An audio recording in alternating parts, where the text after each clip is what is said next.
हूं सीए इरशाद खान। आज आपके साथ डिस्कस करूंगा एक न्यू टॉपिक कि फाइनेंशियल ईयर 2023-24 जिसका असेसमेंट ईयर है 2024-25, मतलब फाइनेंशियल 23-24 का असेसमेंट है 24-25।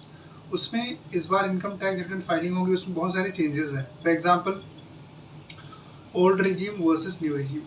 इस बार गवर्नमेंट क्या कर रही है कि जो न्यू रिजीम है उसको ज़्यादा प्रेफरेंस दे रही है। न्यू रिजीम आपको बाय डिफ़ॉल्ट आएगा, फाइल करोगे आईटीआर, लेकिन ओल्ड रिजीम बाय डिफ़ॉल्ट नहीं आएगा। उसके लिए आपको चूज़ करना पड़ेगा। चूज़ कैसे करोगे? उसके लिए एक फॉर्म रिलीज़ किया गवर्नमेंट ने, जो बिजनेस और प्रोफेशन के फील्ड में है और वो आईटीआर फाइल कर रहे हैं, तो उनके लिए एक स्पेशल फॉर्म फाइल करना पड़ेगा, फॉर्म 10IAE। ठीक है, फॉर्म 10IAE।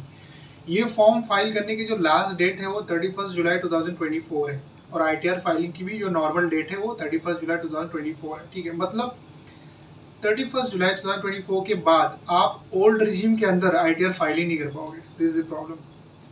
मतलब पहले कैसा होता था कि अगर कोई बी रिलेटेड आईटीआर फाइल कर रहा है तो ओल्ड रिजीम और न्यू रिजीम में किसी भी फाइल कर सकता है, लेकिन इस बार ऐसा नहीं है। इस बार अलग है। इस बार अगर आप ड्यू डेट के पहले फाइल करते हो तो आपके पास दो ऑप्शन है, ओल्ड में जाओ, न्यू में जाओ। लेकिन अगर 31 जुलाई 2024 के बाद अगर फाइल करते हो तो compulsory you have to file your return under new regime. आपको न्यू रिजीम के अंदर ही आईटीआर फाइल करना पड़ेगा। तो इस बार जो है, जो लोग लास्ट डेट पर रश करते हैं कि चलो ठीक है नहीं हुआ तो रिलेटेड फाइल, उनके लिए प्रॉब्लम हो जाएगी, क्योंकि न्यू टैक्स रिजीम में डिडक्शंस कुछ लिमिटेड ही अलाउड है। For example new tax regime में आपको स्टैंडर्ड डिडक्शन जो सैलरीड एम्प्लॉयज़ होते हैं उनको 50,000 अलाउड होता है। ठीक है, या कुछ गवर्नमेंट ने फंड दिया, फॉर एग्जांपल जैसे अग्नि कॉर्पस फंड है वो आपको अलाउड रहेगा। सेक्शन 80 CCD सब सेक्शन 2 में जो एम्प्लॉयज़ फंड होते हैं वो आपको अलाउड होगा। ठीक है, तो ये कुछ ही फंड आपको, या फैमिली पेंशन में जो फंड है 1/3 of the pension of 15,000 which ever is lower, कोई फैमिली पेंशन आता है ना उसके साथ, तो वो आपको डिडक्शन, मतलब 1 2 3 डिडक्शन ही आपको अलाउड है। किसमें? न्यू टैक्स रिजीम में। लेकिन ओल्ड वाले में, ओल्ड टैक्स रिजीम में सब डिडक्शन अलाउड है, जो पहले अलाउड थे जैसे अभी भी एज इट इज अलाउड है। ठीक है, तो आप 31 जुलाई 2024 के पहले अगर आईटीआर मिस करते हो फाइल करना, तो आपके पास डिडक्शंस बहुत सारे हैं, तो आपका लॉस हो जाएगा।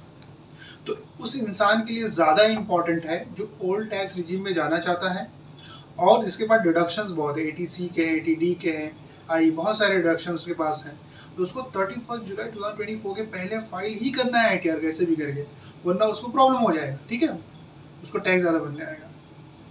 तो इसमें ये प्रॉब्लम है कि आपको डेट याद रखना। अब न्यू टैक्स रिजीम के स्लैब रेट क्या है, ओल्ड के क्या है, दोनों में रिबेट कितना है वो बताता हूँ। ओल्ड टैक्स रिजीम में रिबेट 5 लाख तक है, मतलब 5 लाख तक अगर आप कमाते हो तो जो भी टैक्स आएगा माफ है, आपको 1 भी रुपया टैक्स नहीं भरना है। आप आईटीआर फाइल कर दो, अप टू 5 लाख रुपीज़ तक आपका हो जाएगा। किसमें? ओल्ड टैक्स रिजीम में। New tax regime is different. New tax regime में 7 लाख का रिबेट है इस साल से। जो लोग चिल्ला रहे थे ना 7 लाख तक माफ हो गए, इस साल से वो एप्लीकेबल है। 1 अप्रैल 2024 से एप्लीकेबल है, तभी उसका आईटीआर स्टार्ट होगा फाइनेंशियल ईयर 23-24। ठीक है, तो 7 लाख तक अगर कुछ भी टैक्स होता है, 7 लाख का टैक्स कितना मैं बताऊंगा, तो उस पर उसका टैक्स माफ है। तो 7 लाख की रिबेट उसको है। किस पे? न्यू टैक्स रिजीम में। अब देख लेते हैं कि ओल्ड टैक्स रिजीम में पहले कैसा था। सबको पता है कि 2.5 लाख तक एग्जेम्प्ट है, 2.5 से 5 लाख के बीच में 5% टैक्स है, 5 लाख के ऊपर अगर आप जाते हो 10 लाख तक तो 20% टैक्स है, 10 लाख के ऊपर जाते हो तो 30% टैक्स है, ये सबको पता है। ठीक है, 5 लाख का रिबेट है। लेकिन न्यू टैक्स रिजीम में गवर्नमेंट ने थोड़ा अलग रखा है। अच्छा, ओल्ड टैक्स रिजीम में भी था कि कोई सीनियर सिटीजन है, 60 ईयर्स से ऊपर है, 80 साल से कम है, तो 3 लाख हो जाता है बेसिक एग्जेम्पशन, या 80 ईयर्स से ग्रेट सीनियर सिटीजन है तो उसका 5 लाख हो जाता है बेसिक एग्जेम्पशन। ये ओल्ड में था। न्यू में कैसा है? न्यू में स्लैब रेट बिल्कुल अलग है। ओल्ड में अगर आप देखोगे तो 5% है, 20% है और 30% है। ओल्ड वाले में 5 के बाद डायरेक्ट 20% है, 10 नहीं है, 15 नहीं है, तो 10 और 15% वाला सिस्टम नहीं है। किसमें? ओल्ड में। लेकिन न्यू में ऐसा है। न्यू में कैसा है? 5% भी है, 10% भी है, 15% भी है, 20% भी है, 30% भी है। अब कैसे है? अप टू 3 लाख, क्योंकि 3 लाख तक अगर आप कमाते हो तो आपको कोई टैक्स नहीं भरना है। किसमें? न्यू टैक्स रिजीम में। 3 लाख से लेकर 6 लाख के बीच में अगर आप कमाते हो तो आपको कितना आएगा? 5%, यहाँ मैंने लिखा है। और 6 लाख से लेकर 9 लाख, मतलब 6 लाख टू 9 लाख के बीच में कमाते हो तो आपको आएगा 5 के बाद क्या आएगा? 10% आएगा। अब 9 लाख से लेके 12 लाख के बीच में कमाते हो तो 10 के बाद क्या आएगा 15% आएगा।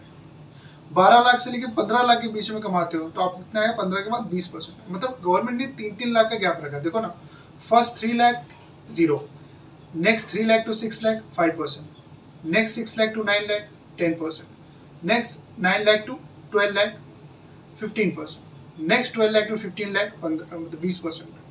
तो हर 3-3 लाख के डिफरेंस पे 5%, 10%, 15%, 20%, 30%, ठीक है, ऐसा रखा है गवर्नमेंट किसमें, न्यू टैक्स रिजीम में। और 7 लाख तक आपका जितना भी टैक्स बनता है वो क्या है, रिबेट है। रिबेट मतलब कुछ भी आपको टैक्स नहीं बनना है, तो ये सिस्टम है। अच्छा, इसमें एक चीज़ मैं आपको ये बताना चाहता हूँ कि जो ओल्ड टैक्स रिजीम है और न्यू टैक्स रिजीम है किसके लिए बेनिफिशियल है। जिसके पास डिडक्शंस बहुत ज़्यादा है तो वो इंसान या बंदा ओल्ड टैक्स में जाए, ओल्ड टैक्स रिजीम ज़्यादा अच्छा है। जिसके पास डिडक्शंस कम है वो न्यू टैक्स रिजीम में जाए। क्यों? क्योंकि वहाँ रेट ऑफ टैक्स कम है, तो उसको फ़ायदा होगा। फॉर एग्जाम्पल कोई इंसान 5 लाख तक कमाता है तो वहाँ पे तो रिबेट है, यहाँ भी रिबेट है। कोई 6 लाख कमाता है फॉर एग्जाम्पल, तो न्यू ओल्ड टैक्स में जाएगा तो उसके बाद अगर डिडक्शन नहीं तो भरने आएगा टैक्स। लेकिन न्यू टैक्स रिजीम में तो 7 लाख माफ है तो 7 लाख कुछ भरने। फॉर एग्जाम्पल ओल्ड में 7.5 लाख है और न्यू में भी 7.5 लाख है, ठीक है। तो ओल्ड में अगर डिडक्शंस है उसके पास तो टैक्स उसका बचेगा, नहीं है तो वहाँ टैक्स ज़्यादा भरने पड़ेगा। फॉर एग्जाम्पल 20% 5 लाख के ऊपर है, लेकिन यहाँ पे 5% और 10% की कैटेगरी में रहेगा। तो ये सब फ़ायदे हैं उसके, ठीक है। तो I hope you will understand all this concept. और अगर आपको कोई भी डाउट है तो डिस्क्रिप्शन में ईमेल आईडी दिया है, आप कॉन्टैक्ट कर सकते हो। Will definitely help you. Thank you so much.